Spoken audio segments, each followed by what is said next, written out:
Hey, hey, if you thought the last video quality was bad, you are in for a treat. But I want to go over EOC page with you. Topic 1, writing and solving equations and inequalities. So I'm going to share my screen with you to show you the answer key. So that way, if you need to see those answers, check it. If we didn't get a chance to do it in class, you can see what to do. I'm going to kind of talk through these real quick. So number 1, you set up your fraction. You're going to move your 1/5. You need common denominators. I showed you how to get them up here. Once you do that and subtract 5/15 and 3/15, you'll find out 2/15 is what's left, so x has to be 15. Number 2, to solve that inequality, I split it down the middle here. I add my 100, I divide by 25, and I get x is less than 14. However, the only answer over here less than 14 is 13. All right, I'm going to do number 3 because I can see it next. Split my sides. Now, I can't do anything with this over here until I divide by 4. So I'm going to divide both sides by 4. That's where I got this negative 3x plus 3.5. I keep going with the problem. I find out x is greater than or equal to 1.5. All right, let me scroll down and switch gears a little bit. I'm going to go over here to number 4. So number 4, you have this PV equals nRT. My goal is to solve it for big R, so I divide by NT.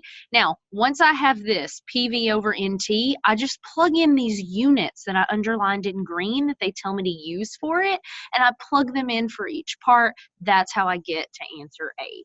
Number 6 over here, E equals MC squared. If I want to know what M is, I ask myself, what's over there with M? That'd be C squared. What's it doing to M? Multiplying, so I divide to get my answer. Number 7 right here, same kind of questions. I'm trying to solve for Y. What's over here with Y?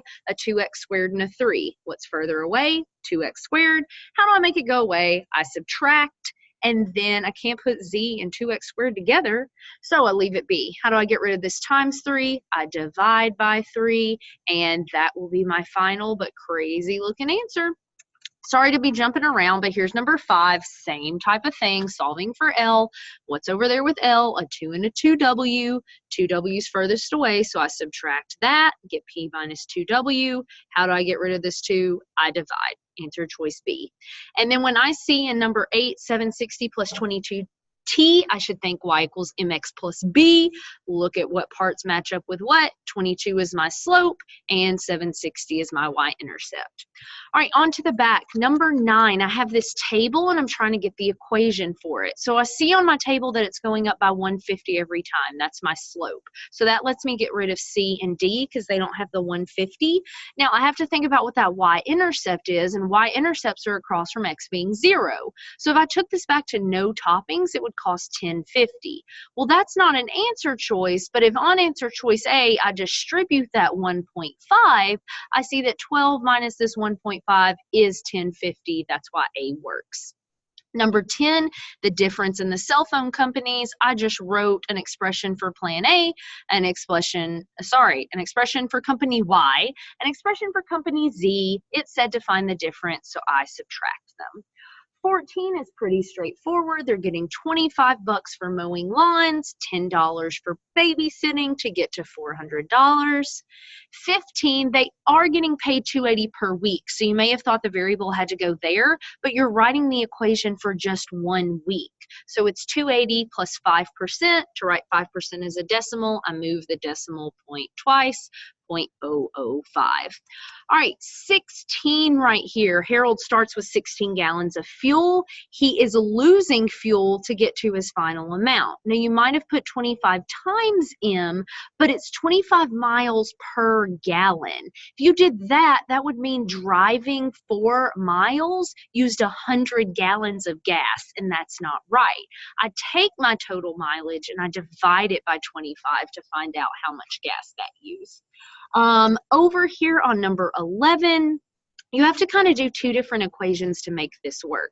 You start with 4 trees. You're trying to get 178, and you have 29 years to do it. So you could solve this equation to find out that you're going to need 6 trees per year. That's your rate of change, and since you started with 4, C is your correct answer. Number 12, you're just writing an inequality, $4 for lily bulbs, $2 for tulips, and you have $30, so you have to spend less than or equal to that amount. 17, when I see this one, I should think y equals mx plus b. So the fixed fee, the starting amount is that b, that 575. Number 13 over here, you're just writing another inequality. John rode 12 miles. He's got 40 days to ride some amount more. That should technically be a D since that's a variable it told me to use. And if he wants at least 100 miles to be ridden, he's got to be greater than or equal to that amount.